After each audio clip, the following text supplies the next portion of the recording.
네, 이제 한 달이 앞으로 다가온 4월 총선에서 46석의 비례대표 의원도 선출이 됩니다. 여야 정치권 모두 비례대표 경쟁력을 고민하고 있는데요. 자, 오늘은 더불어민주연합 비례대표 출마에 나선 전예현 후보 모시고 말씀 나눠보죠. 어서 오십시오. 네. 제 소개를 잠깐 드려도 네. 될까요?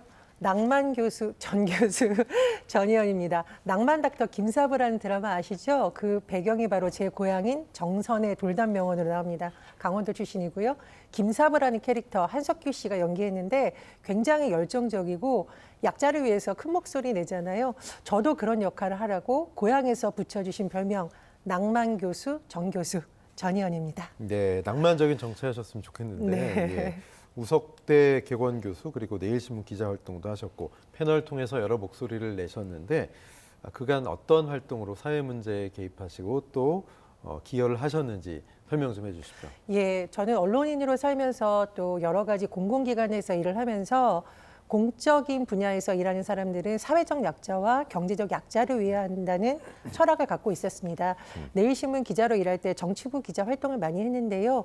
선거와 투표가 왜 중요하냐? 우리 사회의 어려운 이웃들과 또 소상공인분들, 청년들에게 희망을 주기 위해서거든요. 그런 점에서 많은 취재 기사 썼었고 특히나 수도권 유권자 민심을 분석하는 기사로 감사하게도 또 한국조사보도 대상이라는 큰 상을 받기도 했습니다.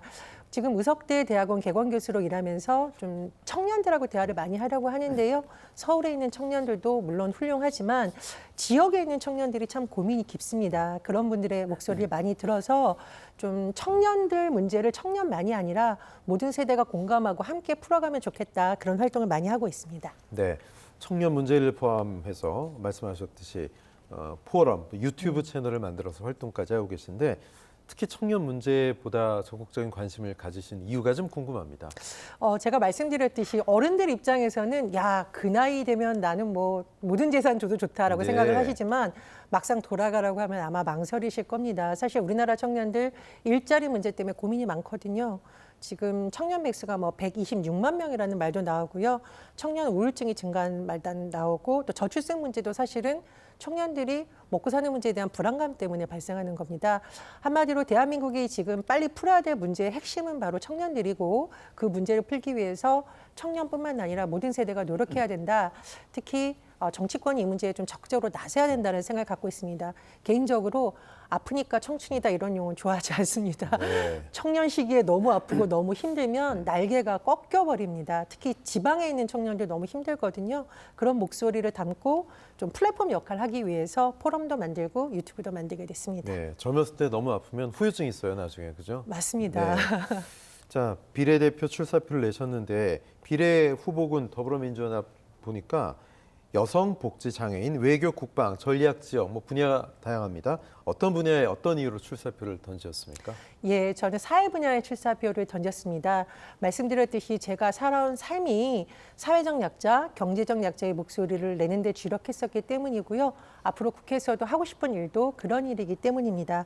제가 내일신문 기자로 13년 정도 일하다가 강원도에 있는 한국여성수련원 원장으로 일을 했었습니다.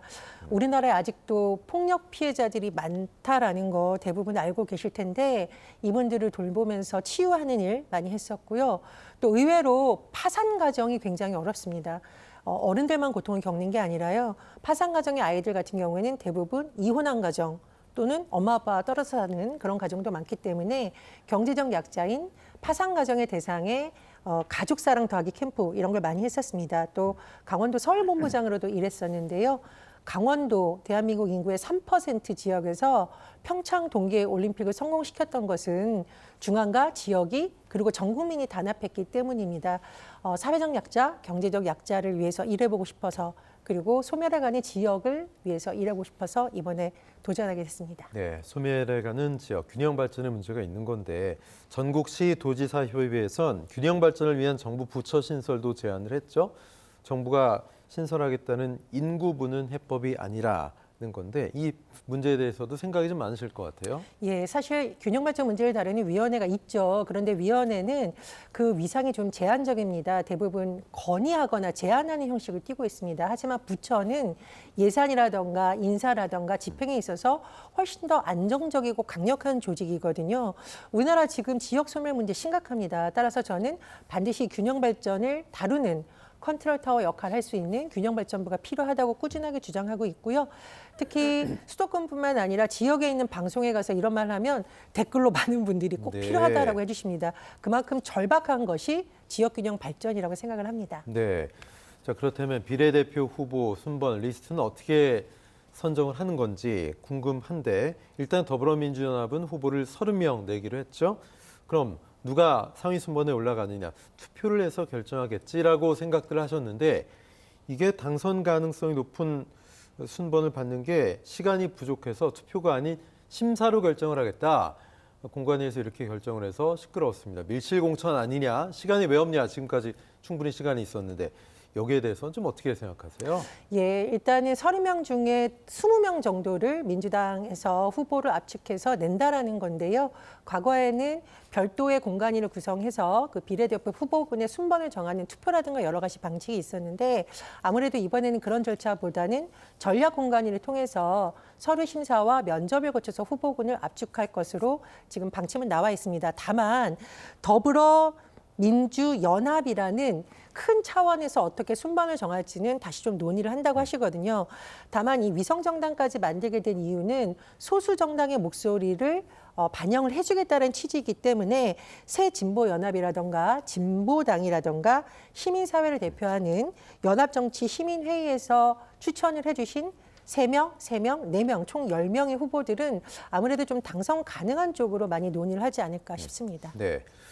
더불어민주연합 비례대표 후보 가운데 어쨌든 당선 가능성이 비교적 있는 20번 안쪽에 새진보연합 3분, 진보당 3분, 뭐 시민사회 대표격인 연합정치시민사회 4분 이렇게 배치하기로 한다 이런 얘기들이 들렸을 때 아니 통진당 세력의 부활 아니냐, 전통의 민주당이 왜 민주당을 통진당 세력한테 숙주정당으로 내주냐, 한동훈 위원장은 뭐 이런 비판도 하고 걱정하는 일부 시선도 있었습니다. 운동권 자리 나눠먹기 아니냐.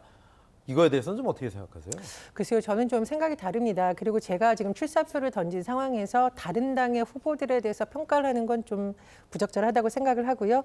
다만 제가 말씀드렸듯이 민주당 입장에서는 우리 당 출신 후보들만 내세워서 득표율에 어떤 담긴 민심과 상관없이 다 가져가겠다. 이런 걸 많이 내려놓은 거거든요. 그 이유는 말씀드렸듯이 소수 정당에게 득표했던 국민들의 뜻도 제대로 반영하고 또 다양한 정치 세력이 들어와야 된다라는 어떤 폭넓은 결단이 있었기 때문입니다. 국민 여러분들께서 그런 점도 많이 봐주셨으면 좋겠고요. 제가 굳이 뭐 이 자리에서 국민의힘의 공천에 대해서 얘기하자면 저도 할 말은 많지만 오늘 여기까지 하겠습니다. 네.